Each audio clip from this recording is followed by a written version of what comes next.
Som.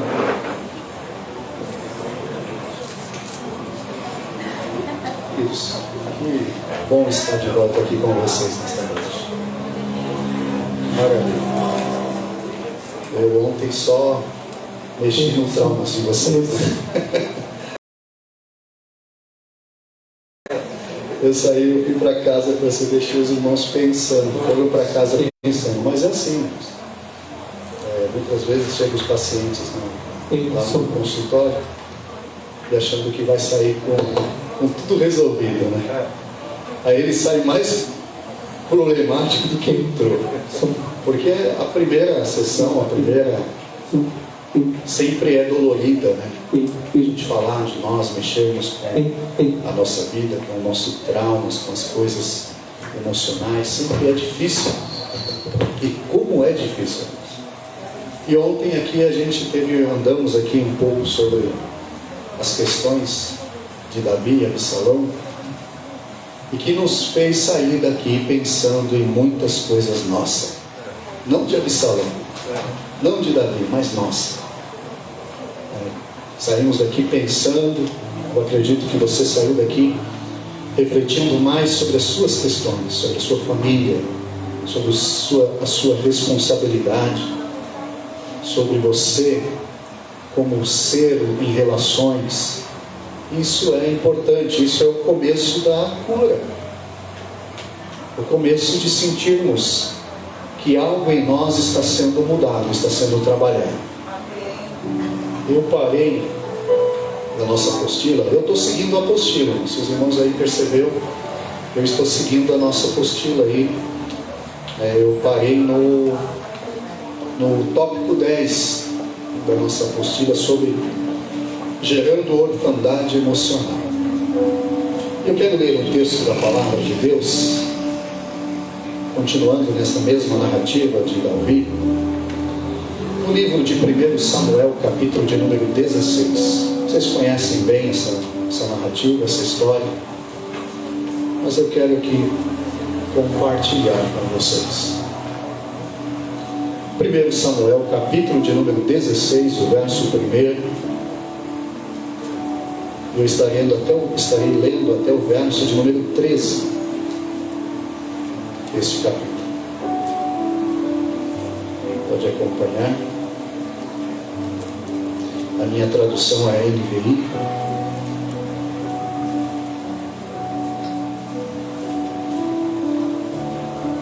Precisamos, irmãos, ser tratados emocionalmente. Muitas vezes a gente vive situações que a gente acha que é espiritual, e oramos, consagramos, buscamos a Deus,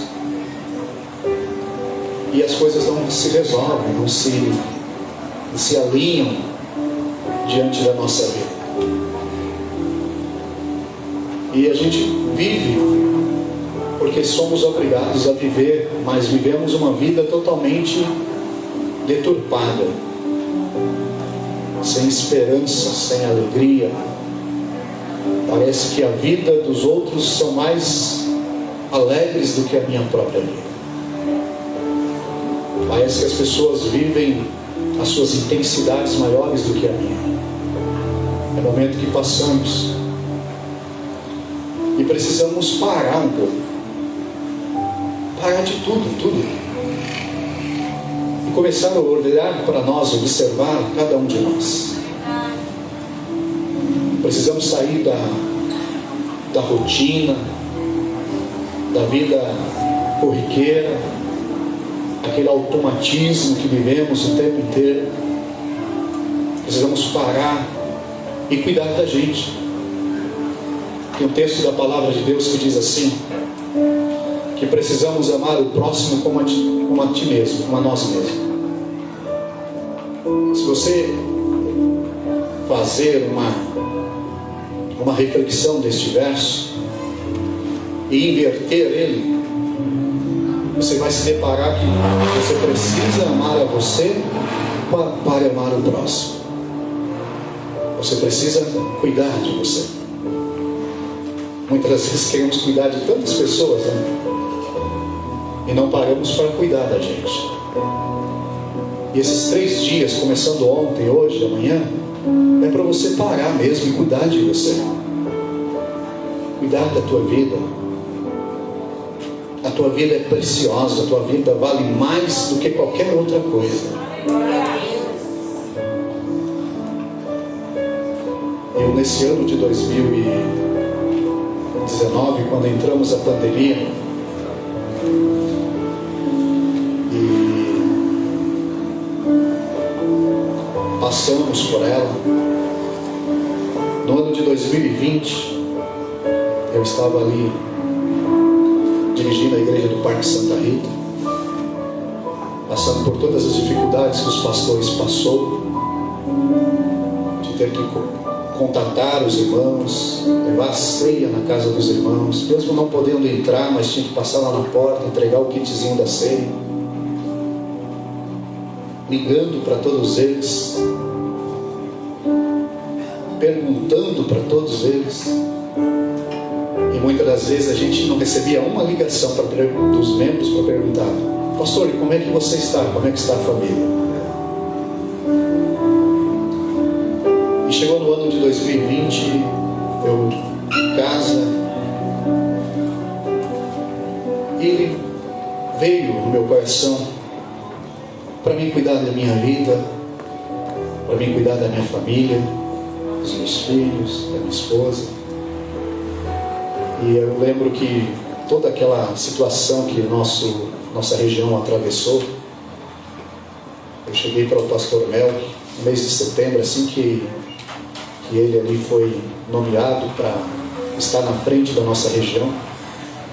Eu cheguei para ele e falei: pastor Melk, eu queria que o senhor preparasse alguém para assumir o Parque Santa Rita.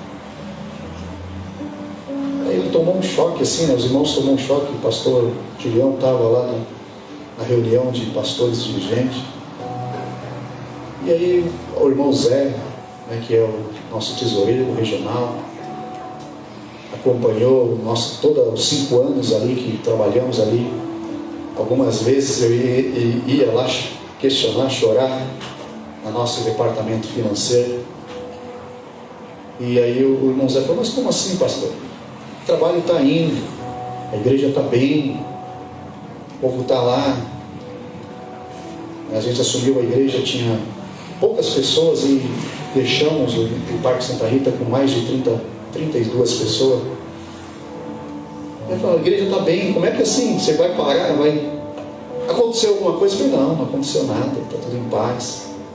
Não tenho nada contra os irmãos da igreja, está tudo em paz. Mas eu decidi cuidar de mim. Eu decidi cuidar da minha casa, da minha família. Porque o que vale mais de tudo isso é bom, é agradável. Deus cuida da gente, Deus abençoa. Mas se primeiro eu não cuidar da minha casa, não cuidar da minha família, não cuidar de mim, como é que eu posso cuidar do outro? Verdade, meu Deus. E aí eu pedi para o pastor Mel, que ele preparou. Eu falei: olha, pastor, eu fico lá até dezembro de 2020. Se em dezembro o senhor não preparar ninguém, em janeiro eu estou trazendo a chave aqui.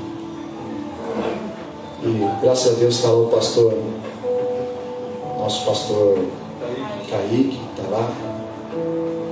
Quando o pastor Kaique chegou lá no mês de novembro, eu sentei com ele. Ninguém nunca tinha feito isso. Quando eu assumi o Parque Santa Rita lá, me jogaram lá. Eu tive o cuidado com o pastor Kaique, levei na casa de cada membro, levei na casa das irmãs ali necessitadas, que eu fazia cultos lá, entregava a ceia, levei. Fizemos uma confraternização. Eu fiquei com ele ali um mês e um pouquinho, saí de lá no dia 23 de dezembro. E eu saí com o meu dever cumprido. E agora estou cuidando da minha família. Falei para o pastor: eu estou no ano sabático. Mas a gente tira um ano, né, para nós descansar, mas a gente acaba também fazendo as coisas de Deus. Mas a gente precisa olhar para nós, irmãos. Precisamos olhar. Todos Todos vocês aqui são voluntários. Todos vocês aqui têm as suas famílias, suas coisas, os seus objetivos. E se você não ter esse cuidado, você vai atropelar a bênção de Deus na tua vida. E estes cultos, os cultos da igreja, não vai ser mais bênção para você. Porque todas as vezes que você vir aqui, você vem com aquele senso de obrigação. E você não é obrigado. Você tem a liberalidade, você tem que fazer, não porque o pastor Julião está pedindo para você fazer.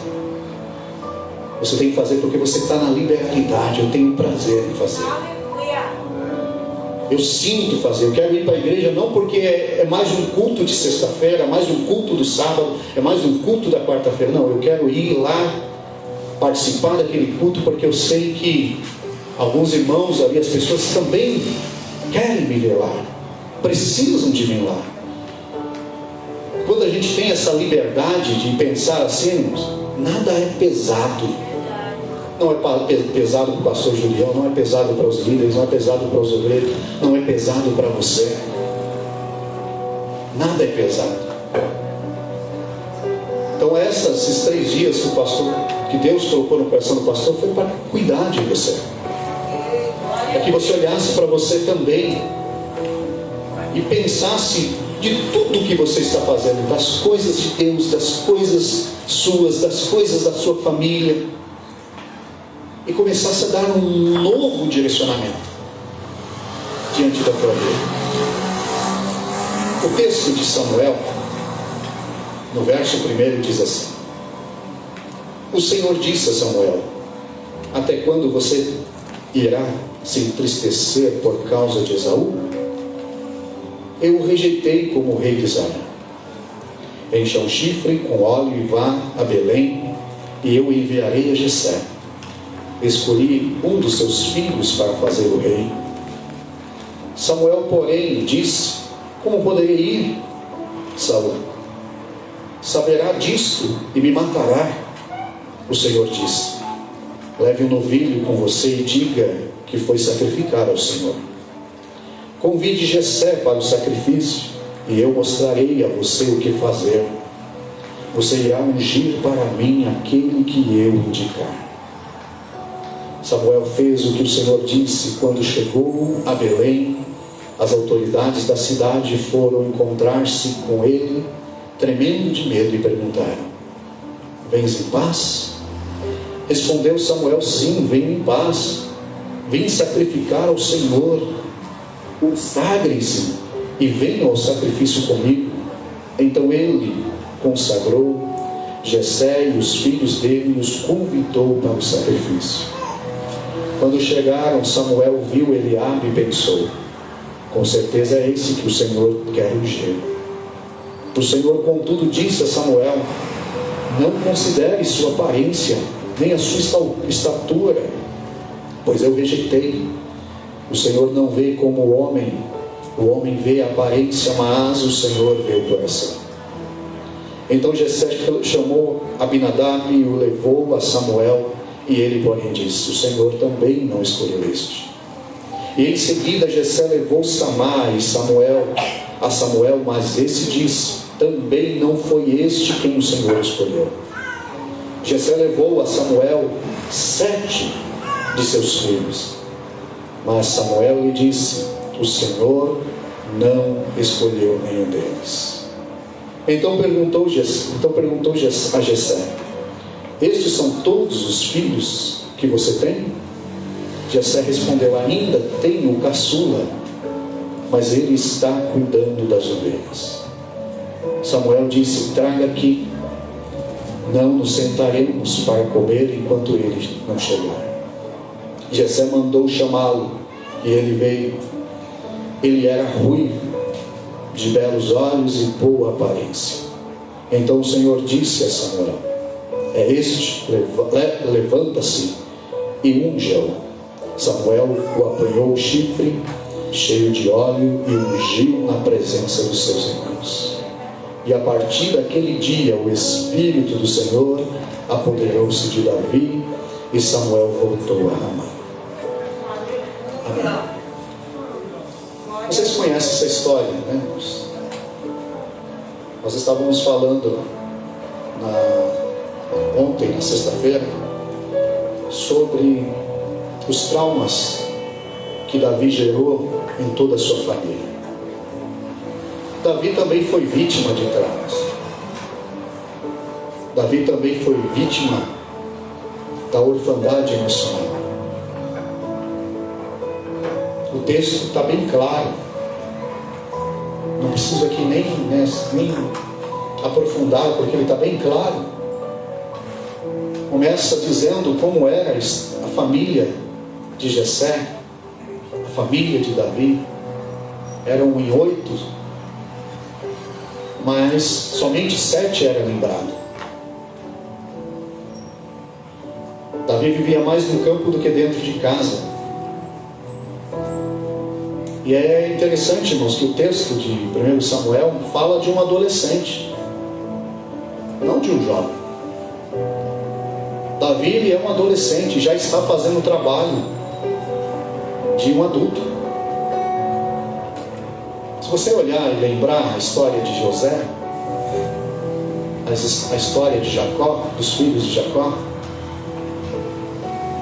você vai ver que sempre há entre eles alguém que sofre a orfandade emocional. Se você olhar para a história de Abraão, também, mas você nunca vê um caçula fazendo um serviço de um adulto. Por mais que a ideia de adolescente e de criança é uma ideia nova, nesse período aqui, em alguns anos, não existia criança, não existia fase da criança, fase do adolescente.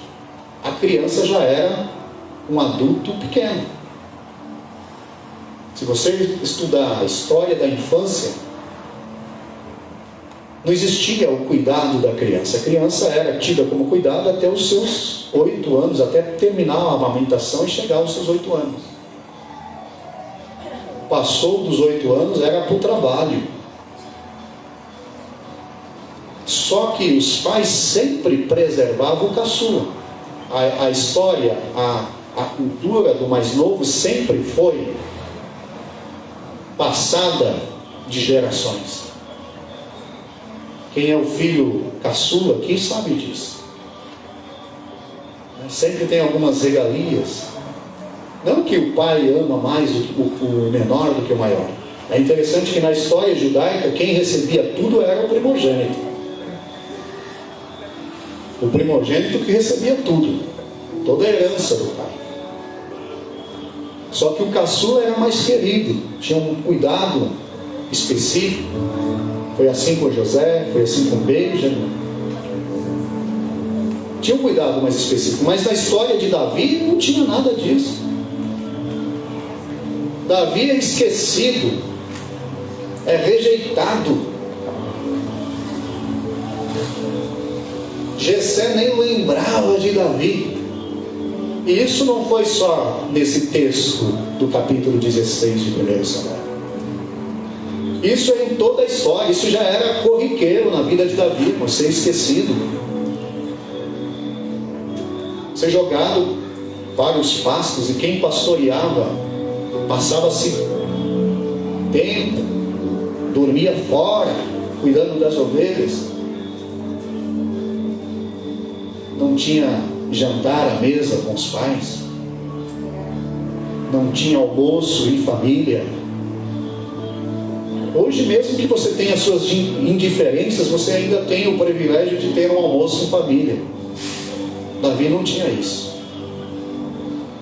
Foi roubado a infância de Davi. Foi roubado de Davi o privilégio de ser filho. Ele é mais um. Ele é mais um. Não porque Jessé, irmãos, ele queria assim. Não que Jessé projetou uma família assim, estava na sua consciência de rejeitar Davi. Mas isso vai sendo tão corriqueiro na vida. Você quer ver um exemplo?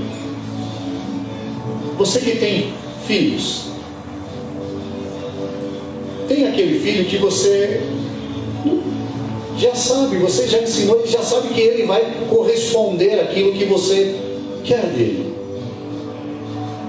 Ele vai fazer as tarefas de casa sem você pedir. Então, esses filhos que agem assim, com a sua autonomia, você não se preocupa como pai, como mãe, você não se preocupa. Mas tem aquele outro que você tem que ter um cuidado mais específico. Você tem que ficar repetindo: olha, faz isso, faz aquilo, olha, eu estou saindo, mas ó, não esquece. Tem aquele que você sai e você não precisa dizer, não precisa escrever o bilhete e dizer: olha, faz isso. Mas tem aquele que você sai e você tem que escrever o bilhete. Não é que você menospreza um e aceita o outro. Não é que você está amando mais um ou outro. É claro que tem famílias que têm as suas preferências. Não estou dizendo, não estou excluindo. Tem famílias que têm as suas preferências. Tem pais que é nítido, está claro que ele ama mais esse do que o outro. E isso estava claro nas famílias. E é importante você saber disso, que a Bíblia não esconde isso. A Bíblia não esconde erros de ninguém. E também a Bíblia também não esconde a exaltação de ninguém. Mas está aqui, está claro. Tinha pais, tem pais na Bíblia, como Jacó, tinha prioridade dos seus filhos, e está claro, por mais que a gente tenta aqui, esquivar dessa, mas está claro, o texto está dizendo, ele amava José de tal forma, que ele deu a túnica para José, para deixar todos ali.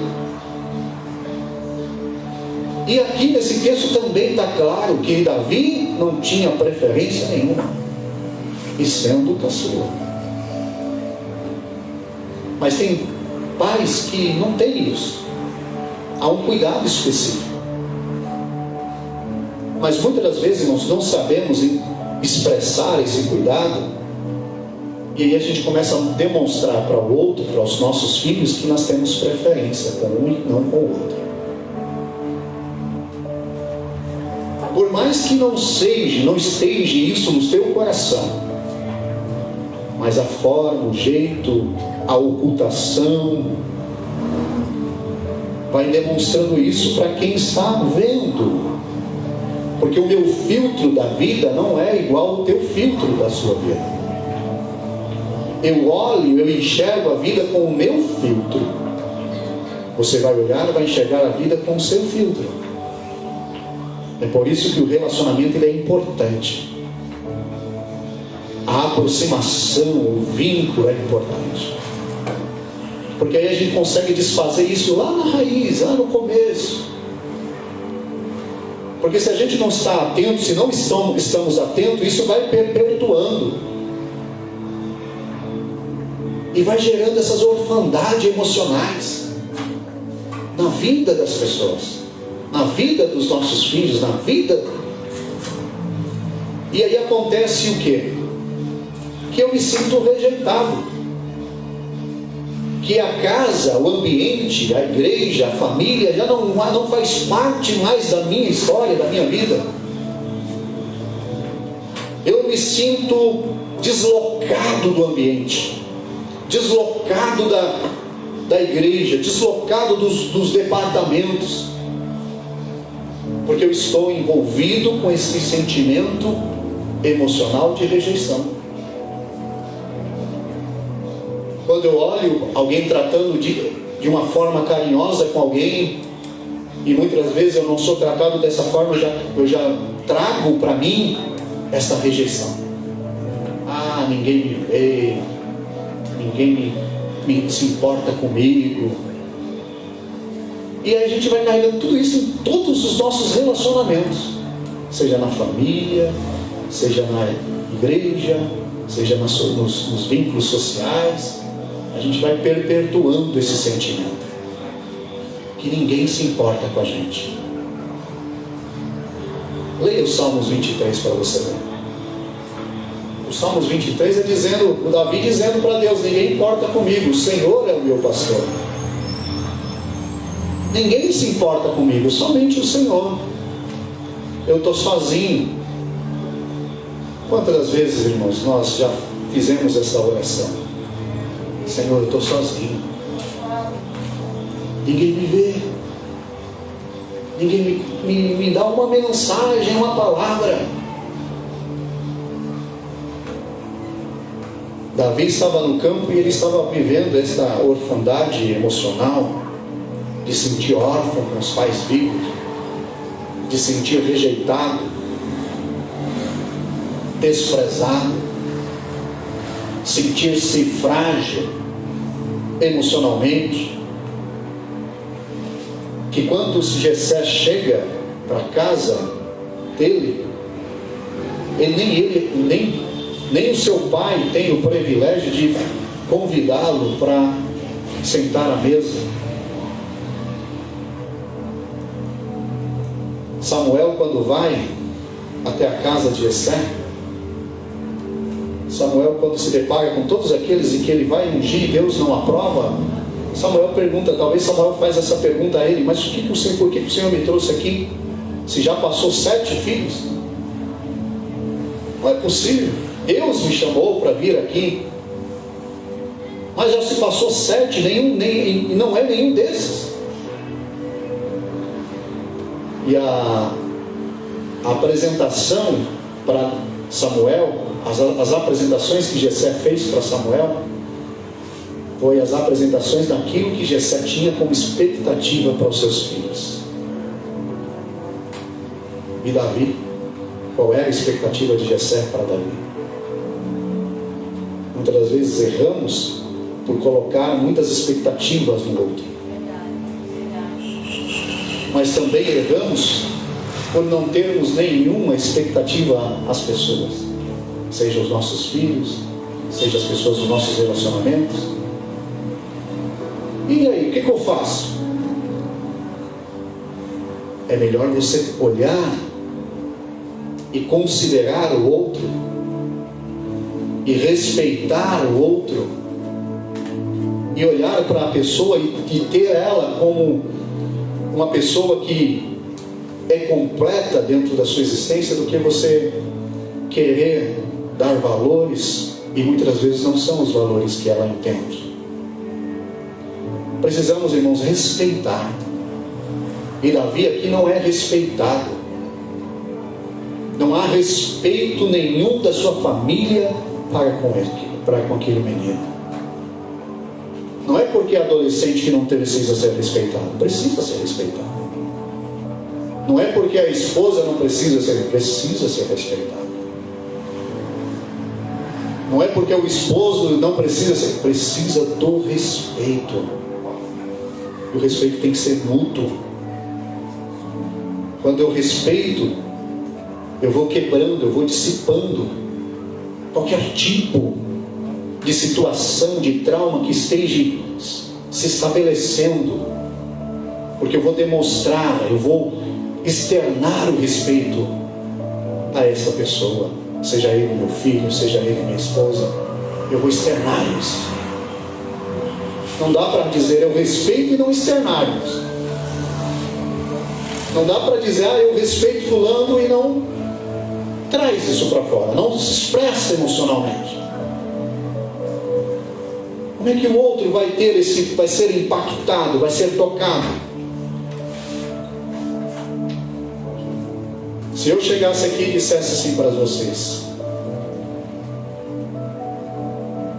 irmãos, está muito bom estar aqui com vocês. Glória a Deus. E eu não externasse nada, nenhum sentimento, vocês iam olhar para mim e dizer assim: está mentindo. Ele está lá por obrigação. Mas olha a feição dele, não demonstra nada. Ele terminou, ele pega a esposa, a Bíblia, não cumprimenta ninguém. Vocês automaticamente olhariam para o meu comportamento e diria: esse aí está falando coisa que não vive. nossas relações é assim, irmãos. Se não há comportamento para ser expressado, como que o outro vai saber? Ah, mas eu estou pensando assim, eu estou pensando, e no meu pensamento eu gosto, eu amo, eu respeito. Na sua cabeça, no seu pensamento. Mas se você não externar isso, sair do ocultismo, da orfandade emocional e externar, como que as pessoas vão saber? Ah, mas eu estou sozinho. Se você não disser que está sozinho, como que as pessoas vão saber? Verdade. Ah, o pastor não me visitou. Mas se você não ligar para o pastor, eu estou passando por isso, aquilo, tem como o senhor fazer uma oração aqui? O pastor vai ter uma bola de cristal para dizer assim: eu tenho que ir lá na casa da irmã. O problema nosso, irmãos, é que a gente fica nesse mundo aqui, no mundo da solidão. Davi está passando por todo esse processo, mas ele não externa também. Ele não chega para o seu pai, ele não fala dos seus traumas, ele não fala para os seus irmãos, ele passa calado. Está no deserto calado, vencendo no pasto calado, vencendo o leão. A gente prega muito isso. Não, Davi venceu o leão, Davi venceu o urso. O que é o leão? Qual é a representatividade do leão e do urso na vida de Davi? Era ele mesmo, irmão. Davi estava lutando contra ele mesmo. A representação do urso e do leão é o quanto ele precisava ter forças e se levantar para lutar contra ele mesmo. E ele só vai externar tudo isso lá na frente, quando ele vai se alistar para um exército. E aí ele vai dizer: olha, eu venci um leão, venci o urso. Ele venceu ele mesmo. Ele teve que trabalhar isso com ele mesmo, porque o silêncio que Davi tem aqui é o mesmo silêncio que ele vai repetir lá na sua família. Muitas das vezes a esposa não quer falar com o esposo não quer falar, não quer expressar o que está sentindo. Ah, já passou tanto, trabalhou o dia inteiro, vou falar de problema. Mas se você não externar que você está mal, que você está passando por isso, por aquilo, não tem como ajudar. Não tem como você ter ajuda, não tem como você trabalhar esse trauma, trabalhar essas questões, se você não se abrir. Se você não falar. E é claro, irmãos, que falar, abrir, não é, né? Ah, vou abrir minha vida para todo mundo. Mas para o seu meio, para a sua família, se você não consegue ter o diálogo, se abrir com a sua família, que está todos os dias dentro da sua casa, como é que você vai curar os teus sentimentos, os processos da sua vida? Ah, eu vou passar calado, eu vou orar, ah, eu vou fazer 21 dias lá no monte, vou falar com Deus lá no monte. E Deus está dizendo para você hoje: você precisa falar lá na sua casa. Lá na tua casa. Você precisa dizer, você precisa externar. Para de achar que você não está sendo vista ou não está sendo visto. Saia desse isolamento, dessa orfandade emocional, dessa exclusão, deste momento de rejeição, e comece a olhar com uma outra perspectiva. Vence os teus leões, vence os teus gigantes numa outra perspectiva. Não dá para ficar culpando-os, porque é mais fácil para nós culparmos. Eu estou assim, eu vivo assim, estou passando por isso, eu tenho esses traumas na minha vida por causa de A e de B. São culpas do meu pai, são culpas da minha família, são culpas da igreja, são culpas do pastor. Tem membro da igreja que não tem mais força de pegar nenhuma liderança da igreja, por causa já passou por tantas situações em outros ministérios, em outras lideranças de pastores, que hoje ele carrega o trauma, e quando ele chega na igreja, a primeira coisa que ele fala com o pastor é: pastor, não quero nada, quero só cultuar. E você acha que isso vai tratar? Eu vou ficar cultuando, a palavra vai ser pregada, vai ser ministrada. Tem aqueles que saem dos seus ministérios e nem chegam para o pastor e falam: pastor, estou saindo. Simplesmente sai. Ô irmãos, eu vou falar uma coisa aqui para vocês que eu acho que eu nunca falei para ninguém. O pastor, ele abre o coração para todo mundo. Você quer ver uma situação? O coração de um pastor. A pessoa chega quebrada, chega com problema, ele não quer saber, ele vai lá, abraça, faz parte da vida da pessoa, entra na casa da pessoa, participa da família da pessoa. E você quer ver doer no coração de um pastor? E se dói no coração de um pastor, dói no coração de Deus. É quando a pessoa pega, simplesmente vai embora e não dá nenhum adeus. E acha que está tudo certo. O pastor vai sentir, a liderança vai sentir. Sabe aquele namoro que você se apaixona e de repente a pessoa vai embora, some sem falar nada, e você fica só com a tristeza e a dor? Isso acontece na vida de um pastor.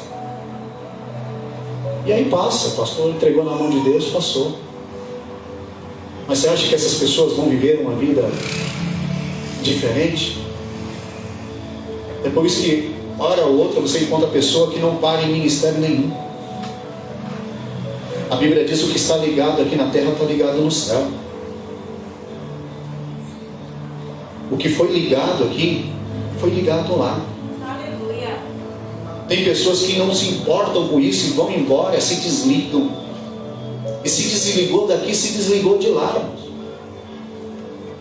Se não houver uma situação, é noite de nós repararmos algumas coisas, alguns traumas na nossa vida. Você não é obrigado a estar aqui. Você não foi obrigado a estar lá onde você já congregou. Mas o mínimo é você chegar para a tua liderança e falar assim: olha, pastor, eu estou indo embora. Me desculpa, me perdoa por qualquer coisa, que eu estou seguindo o meu caminho. Deus abençoe a sua vida, Deus abençoe a sua família. Que aí o pastor vai ficar tão tranquilo que vai falar: amém, vai em paz. Do que você chegar aí, ó. Tem pessoa que a gente encontra: ô irmão, fala, Senhor, achei que está tudo bem. Tá, tudo bem. Se você está achando que o irmão ainda está congregando na igreja fulana, ele não está, já está na igreja ciclana, abertando. Precisamos, irmãos, ter esse cuidado. Você entra na vida de uma pessoa, saiba sair da vida dela. Você não é obrigado a caminhar comigo. Mas a partir do momento que nós damos as mãos e falamos: vamos caminhar junto, se tiver qualquer desentendimento, a gente fala assim: olha, segue aqui o teu caminho. Eu decidi ir para o norte, pastor Julião, e você fica aí para o sul, que eu vou para o norte. Mas está bom assim? Sai em paz.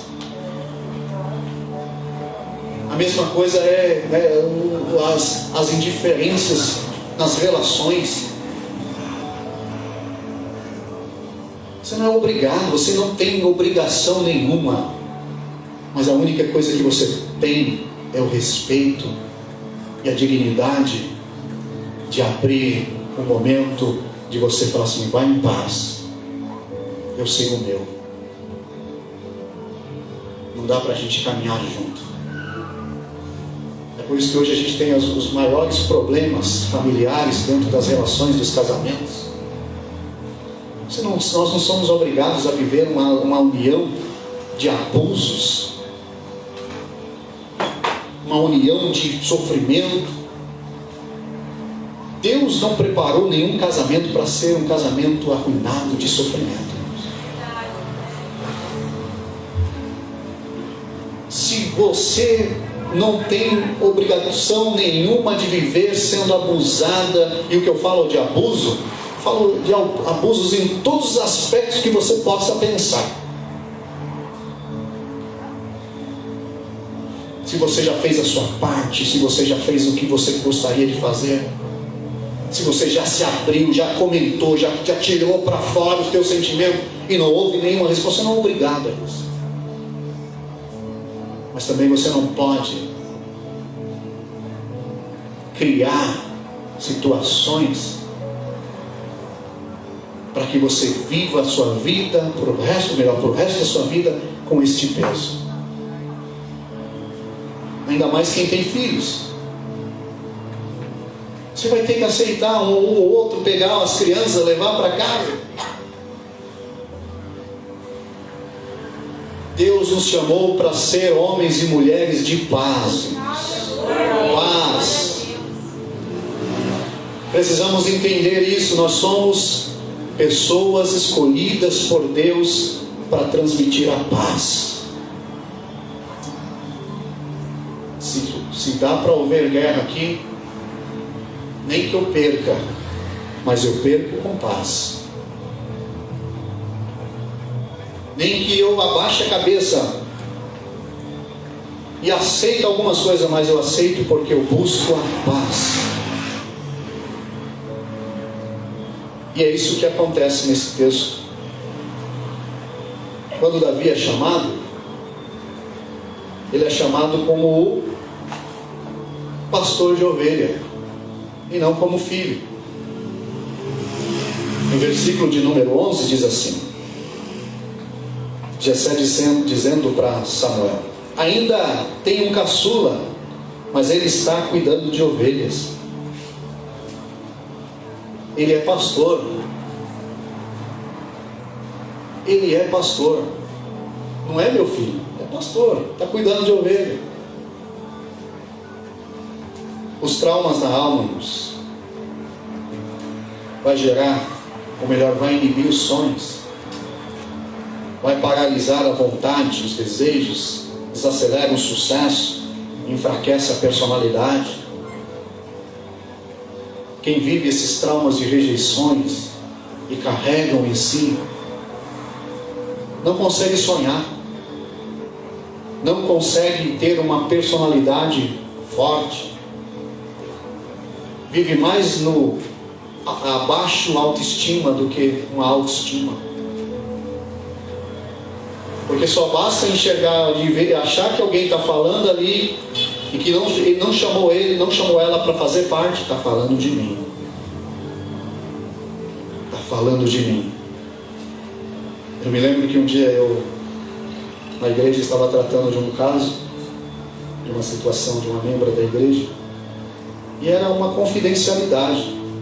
E eu aprendi que confidencialidade é confidencialidade. Não sai nada daqui. É confidencial. E aí eu estava com um pastor, sendo o meu segundo lá. Esse pastor nem está mais no nosso ministério. E ele pegou e se incomodou e ficou triste, achando que eu estava fazendo indiferença porque eu não tinha chamado ele para participar daquele momento que a irmã tinha me chamado. Eu não chamei nem minha esposa. Quem dera ele ia chamar o meu segundo? Se a irmã confiou em mim, se ela tivesse, não pastor, eu quero falar com os pastores, aí eu ia chamar. Mas se ela confiou em mim, e aí ele achou que eu estava desprezando, rejeitando. São pessoas que carregam esses traumas.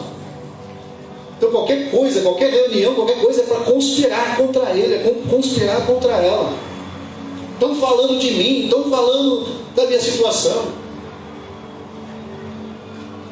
Precisa ser curado e tratado desse trauma de rejeição. Paralisam a vontade, a dor emocional é o mais alto nível do trauma emocional. E as consequências da rejeição? Não há maturidade emocional, fracasso em afirmar-se e se manter nos relacionamentos duradouros, não consegue manter os relacionamentos, falta de habilidade para dar e receber amor, vazio emocional, exigência exagerada dos outros. Eu sempre exijo dos outros, mas quando é para mim, não cabe. Quero que as pessoas sejam pontuais, quero que as pessoas respeitem o horário, quero que as pessoas exijam certos comportamentos, mas quando se reverte para si, não consegue viver as exigências que ela exige para o outro. Isto é consequências de rejeição. Possessividade, pessoas que têm facilidade, que se apegam, os amores possessivos. Como é difícil, né? Você jovem,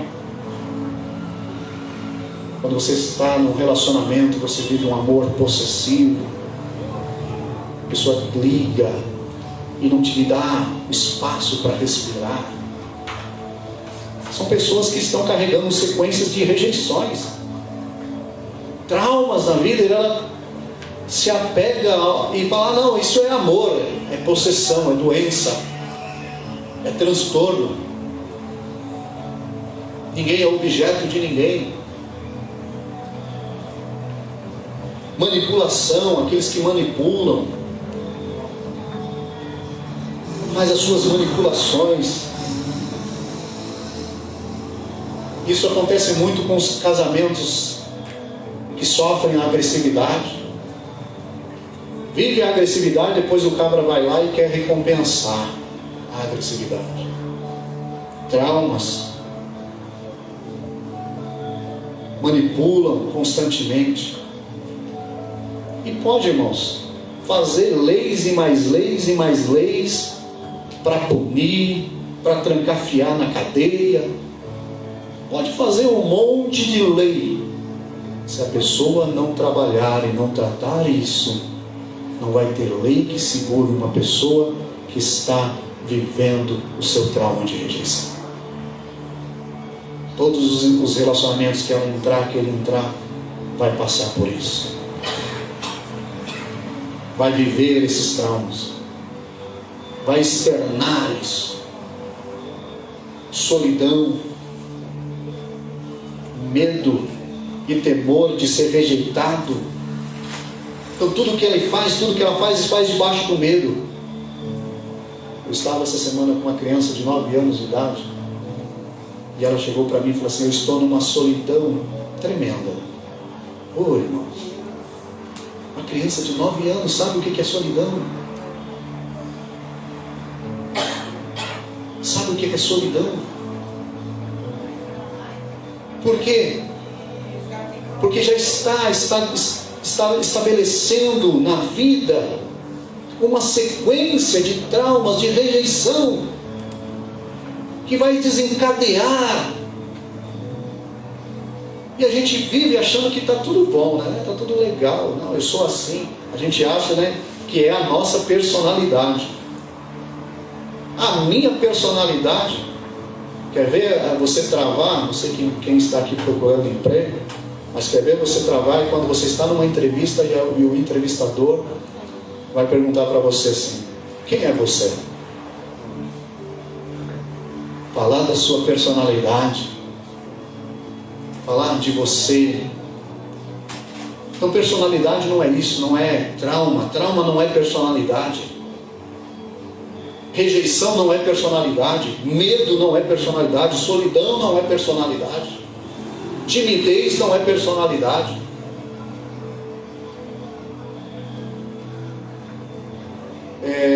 Temor não é personalidade. Isolamento não é personalidade. Eu sou antissocial, como se antissocialismo fosse personalidade das pessoas. É transtorno. antissocial, pessoas que não se adaptam, não preferem o isolamento, você está sofrendo. Existem coisas que precisam ser curadas e tratadas em você.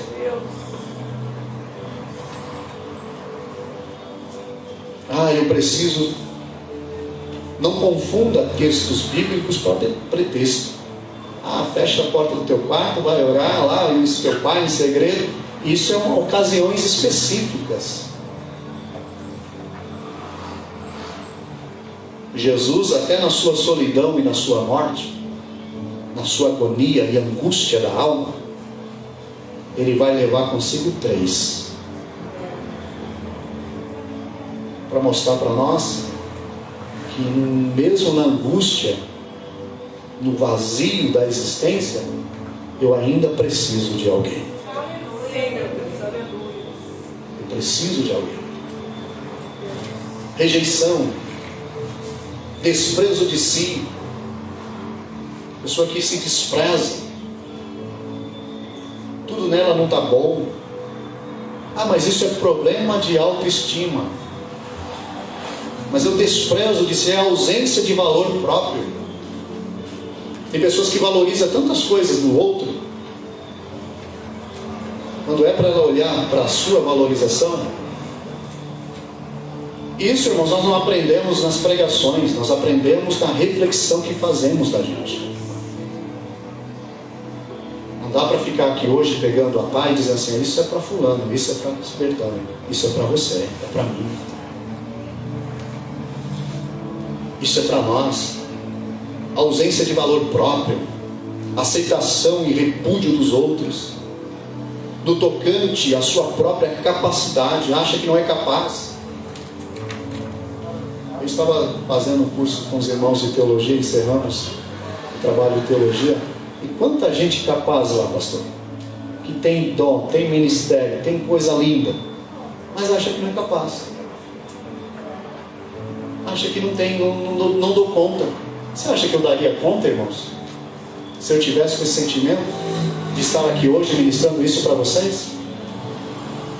Eu trabalhei aqui, eu desconstruir o Adilson e construir de novo. Teve muitas coisas que eu precisei do eu. A gente se apega tanto com as coisas, né? Com as coisas nossas, com os nossos valores, com as raízes da nossa história, porque tudo isso faz parte de quem somos. Toda a história familiar, toda a história social, por isso que a psicologia vai dizer que somos biopsicossocial. Carregamos toda a história social neste ser que somos. Mas há um momento na nossa vida, nas nossas reflexões, que a gente precisa fazer e desconstruir muita coisa. Da mesma forma que você desconstruiu quando você aceitou Jesus como Senhor e Salvador, que você teve que abandonar o mundo, abandonar o pecado, tem muitas coisas na nossa raiz que precisa ser desconstruída. Que precisa ser desconstruída. Tem pessoas que vieram de famílias do candomblé, tem pessoas que vieram da família do catolicismo, tem pessoas que vieram de outras religiões. E uma hora vai, hora vem, você está indo lá nas raízes. É preciso desconstruir. É preciso desconstruir. Teve pessoas que fizeram a cabeça, passaram não sei quantos dias trancado num quarto, aceitou Jesus, mudou de vida. E você acha que as coisas espirituais também não fluem? Se você não tiver força, se você não tiver perseverança, se você não tiver, você vai sofrer o abalo espiritual também. Tudo isso faz parte de quem somos. As ausências de identidade, perda de individualidade. Tem pessoas que não sabem nem o que ela é. Estamos vivendo tempos, irmãos, que você pergunta para a pessoa: o que você é? Seja na sexualidade, seja como ser, Hoje a gente tem para escolher. As pessoas hoje escolhem o que elas querem ser. Eu sou bi, sou hétero, sou homo, sou cis, sou não sei o quê. Mas ela não teve nem a oportunidade de parar e refletir sobre ela e falar: o que eu sou realmente? Eu sou o que a moda está dizendo? Eu sou o que está aí na moda? Sou o que está aí? O que realmente eu sou? Será que o que estou vivendo não são traumas? E eu permiti que esses traumas tornassem parte de mim? E agora me defino uma identidade que eu não sei o que é? É duro para um pai, para uma mãe, isso está sendo discutido aí, de chegar e dizer assim, quando o seu filho, com 13, 14 anos, chega e fala assim: eu sou lésbica, eu sou homossexual. 10, 11, 12, 13 anos. Já se definiu, uma idade dessa já se definiu como identidade? As pessoas têm direito de ser o que elas quiserem ser, mas na sua consciência, na sua liberalidade de se definir como identidade, como pessoa, como ser. E isso está aí entre nós. Traumas que são gerados, que vão fluindo, que vão aumentando, e as pessoas ficam nessa busca de se identificar, de ser alguma coisa, de defender uma bandeira. Nós estamos num país segregado. Eu não sei tanto grupos de pessoas que defendem as suas bandeiras que a gente não precisava nada disso. O que a gente precisava é respeitar um ao outro. Aleluia. Respeitar um ao outro. Quer ser o que você quer ser? Você tem direito de ser o que você quiser ser. É sua escolha, é o seu caminho. Mas se você não tratar, se você não trabalhar, se você não discutir e não abrir o que realmente está preso aí em você, não é isso que vai resolver o teu problema. Não é isso que vai resolver. Não é eu me definindo e declarando que eu sou um homossexual que vai resolver o meu problema. Eu vou continuar vivendo a prisão da minha alma. Precisa se libertar dos processos. Se libertar dessas correntes. E o processo, como é que se dá o processo? Eu vou iniciar aqui, irmãos, já estou terminando, não quero aqui me estender. Para o próximo, para amanhã, a gente vai falar do rompimento com o passado. Mas o processo de restauração dos meus traumas não é que eu não tenho que me importar. Se eu disser para você, você que vive ou que já viveu algum sentimento desses que eu já disse aqui, e falar para você, e você disser para mim que você não se importa com isso, você se importa sim. Teve um momento na minha vida que assim que eu casei, eu precisava de uma ajuda financeira do meu pai. Tinha comprado um carro para trabalhar, aí a empresa logo em seguida me mandou embora. Eu tinha criado uma expectativa no trabalho e o trabalho não deu certo. Assim que a telefonia no Brasil ela foi privatizada e eu trabalhava, eu tinha um emprego fixo, e aí eu ouvi de um amigo: olha, se você for trabalhar com instalação de telefonia, você vai ganhar dinheiro. Eu tinha acabado de casar, estava doido para construir a minha casa, minhas coisas, e eu falei: esse é o caminho, né? Eu não tinha um carro, fui lá, financiei um carro, fiz o curso de telefonia e fui trabalhar na Telefônica. Coloquei meu carro próprio para trabalhar e comecei a trabalhar. Rodamos todo São Paulo, Guaianazes, essa Zona Leste aqui, eu rodei todos os bairros dessa Zona Leste. Só que os telefones foram sendo instalados, né? São Paulo já todo mundo tinha telefone. Aí começaram a mandar fora de São Paulo, interior de São Paulo. Minha esposa tinha acabado de ganhar, tinha pequenininha, minha filha pequenininha. Aí lá vai eu pegar a estrada e ir para o interior de São Paulo. Naquela loucura de ganhar dinheiro.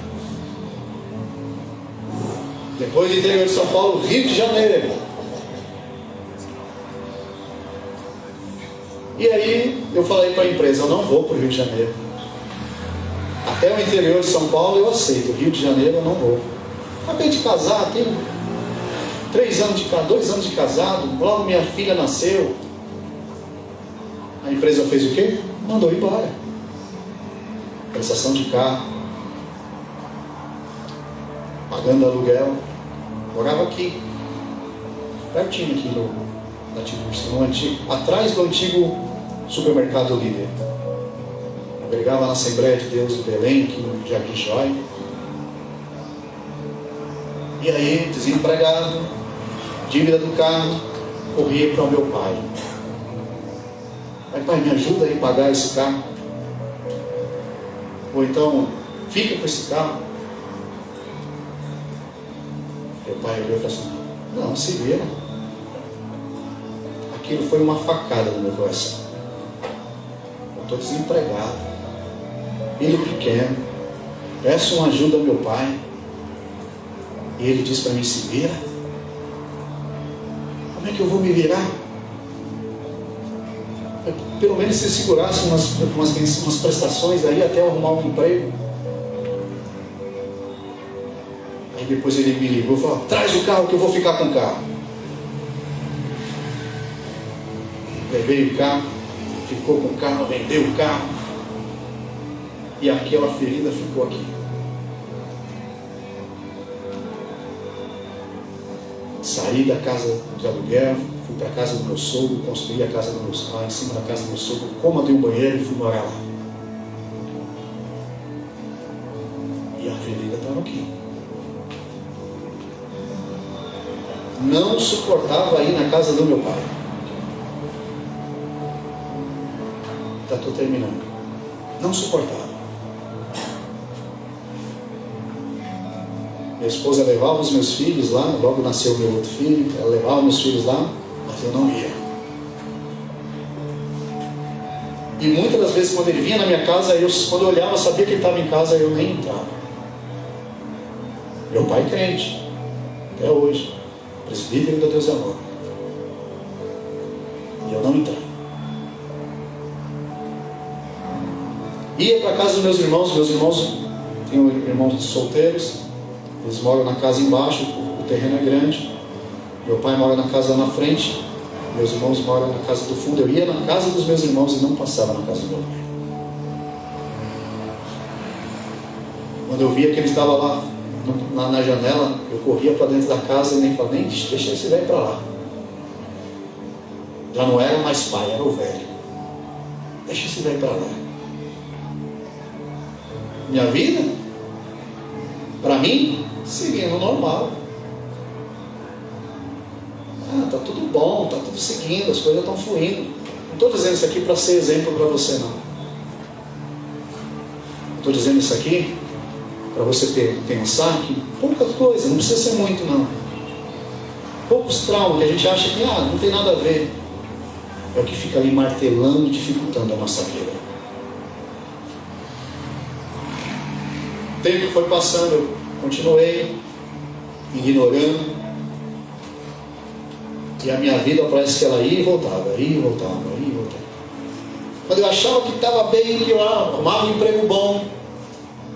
Já trabalhei em 3 empregos. Parecia que eu era o Chico de Olho. Já trabalhei em 3 empregos. E aí quando eu achava que agora vai, que as coisas vai, sempre fazendo obra de Deus, sempre sendo pastor de igreja. Minha esposa me conheceu, dirigia a igreja em Ferraz de Vasconcelos, com 18 anos. Sempre na obra. Na Assembleia de Deus eu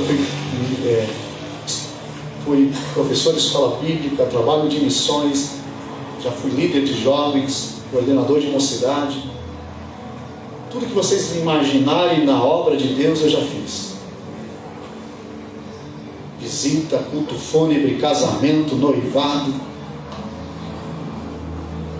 evangelista. Só não entrei no presídio, mas já preguei na praça, trem, rua, favelas, comunidade, tudo aonde eu já fiz. E a minha vida, ela não andava. Minha vida profissional travada. Era uma luta para conseguir alguma coisa. Minha esposa sempre trabalhou. Sonhava com faculdade, consegui fazer o bacharel em teologia, foi o máximo que eu consegui na minha vida. Até o momento que eu fiz o que a Bíblia vai dizer. Liberar tudo que alguém deve. Mateus 18, 27. Quem estava me devendo e quem eu devia, eu precisei liberar. E a palavra perdão significa soltar, deixar livre, libertar alguém de alguma coisa. Não é você, muitas vezes você não tem, quando você está caminhando com o teu irmão, por isso que a Bíblia vai dizer, se você está caminhando junto com o teu irmão, você pode ali chegar, né? Pisou no teu pé, me perdoa, se acerta e vai embora. Mas e aquelas situações que não dá mais para você voltar lá no passado e resolver? Aquelas situações que não tem como, não faz mais parte, não tem como você ir lá para tentar resolver, porque não se resolve as coisas que ficaram pendentes no passado. Não dá para ir lá resolver. Não dá para... Já foi, já aconteceu. A situação já foi, já ocorreu. Mas o texto diz bem claro, o que eu preciso fazer é liberar isso. Soltar. Está me prendendo, eu preciso soltar. Eu preciso deixar livre, libertar essa pessoa que está presa em mim. E o que me prendia esse período todo era o meu pai. Ele me prendia. E eu achei que estava tudo certo. Não quis me atender naquela hora, mas aqui estava aqui. E aí um dia eu chamei os meus irmãos, eu sou do meio. Acima de mim tem 3, abaixo de mim tem 3. E eu chamei os meus irmãos. Eu tinha um irmão meu que morava em Minas Gerais, hoje está lá nos Estados Unidos. E eu chamei esse meu irmão de Minas Gerais, ele calhou, Deus o trouxe ele aqui para São Paulo. E aí a gente estava todos nós reunidos na casa de um desses meus irmãos. E aí eu olhei e estava todos nós lá. E aí eu falei assim, eu preciso liberar o que está aqui dentro. Eu subi na casa do meu pai.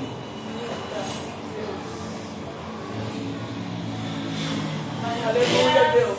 Louvado seja o Senhor. Eu sinto Deus aqui. Pai amado, obrigado, Senhor. Glória a Deus. Eu cheguei para ele e falei, pai, dá para o Senhor orar por nós? Dá para o Senhor abençoar os teus filhos?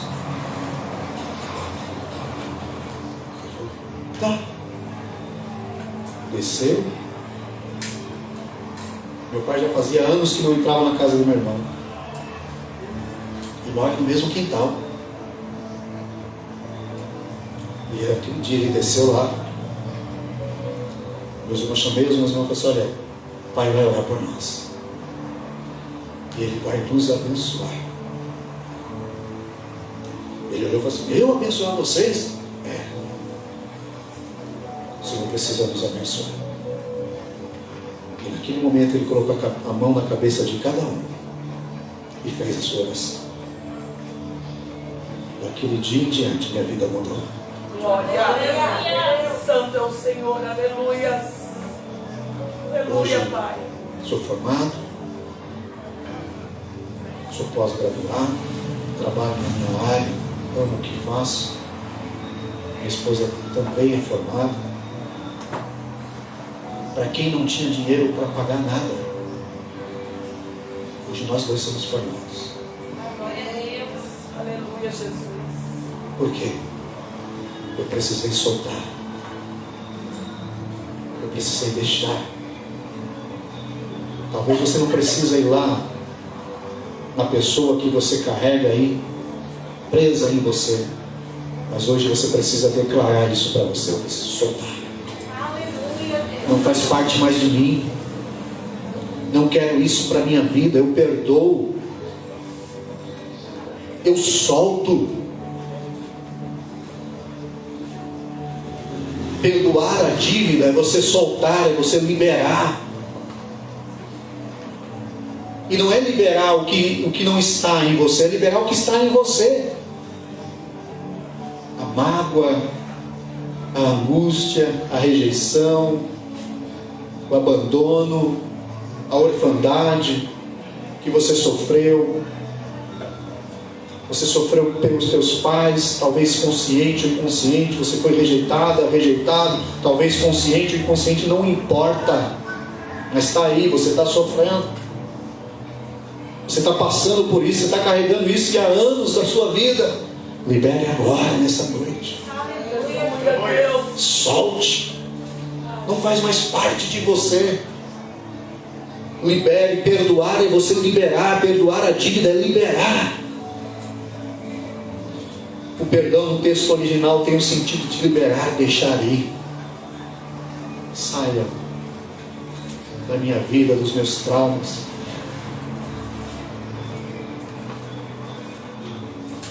Não é que você perdoar, você precisa estar lá, vamos fazer festa, vamos voltar tudo como era. Isso não volta.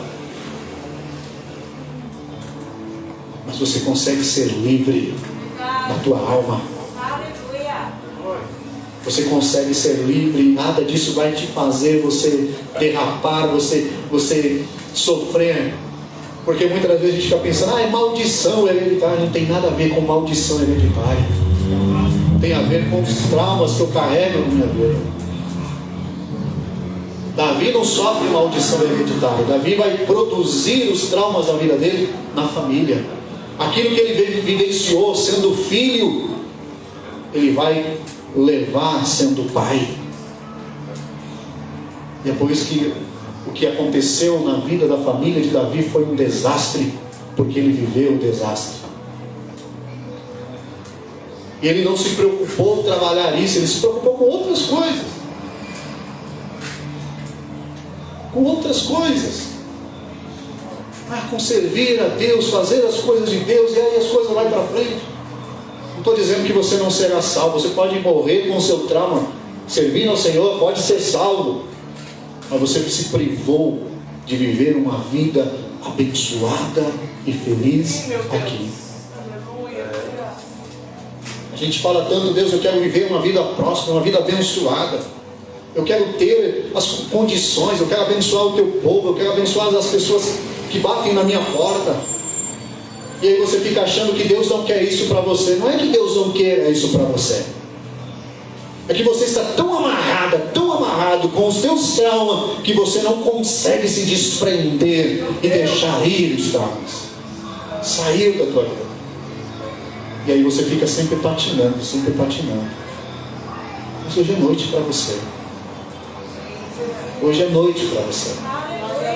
Isso não se descobre, irmãos, orando.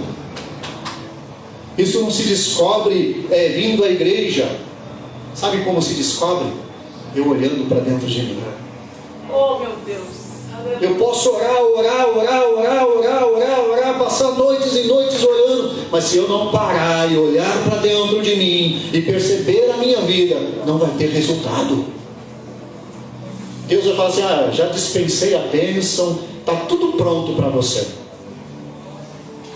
Está tudo concretizado. As minhas promessas são verdadeiras na tua vida. Mas e por que não aconteceu? Porque você ainda não se permitiu. Você não se rompeu com todos esses traumas, com todas essas situações. E você não se permitiu nascer de novo. O que precisamos é nascer de novo. Não é só para aquele que vai se batizar. O texto de João 3 não é para aquele que vai se batizar. Nicodemos precisa nascer de novo. Jesus está dizendo: nós precisamos nascer de novo, soltar as coisas, perdoar, se liberar dos traumas e permitir nascer de novo, com novas expectativas, com novos horizontes, olhando para as coisas novas. Precisamos nascer de novo, receber a própria vida de Deus. Ele prometeu uma vida abundante, irmãos, e essa vida abundante não é só na história, não só está escrita no livro chamado Bíblia. Essa vida tem que estar fluindo em mim e em você. Eu não estou aqui pregando um evangelho ou trazendo aqui um seminário de cura para você ser milionário. Eu estou trazendo aqui uma palavra, um ensinamento, uma reflexão para você viver bem e feliz. Bem e feliz com Deus. Se coloque de pé. Glória a Deus, aleluia.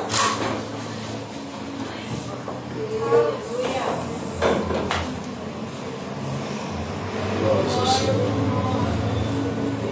Você entendeu nessa noite o recado?